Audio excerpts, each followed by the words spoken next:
Hi, good morning.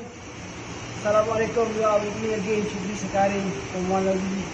Today we are going to change Pulsator for this 36 cluster milking parlor rapid exit. Okay, 36 parallel, 18 in one side.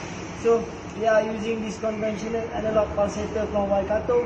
Now they are changing to Milkrite interpolse LE30, LE30 with 4 exit.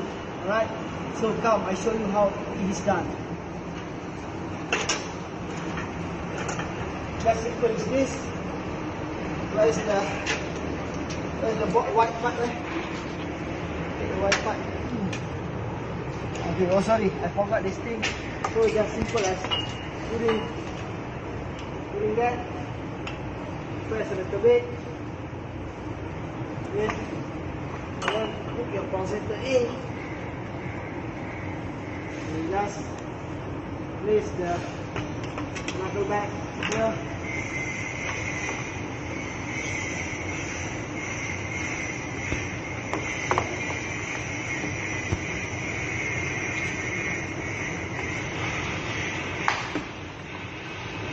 Okay, done. Why we choose Milkrite interpulse?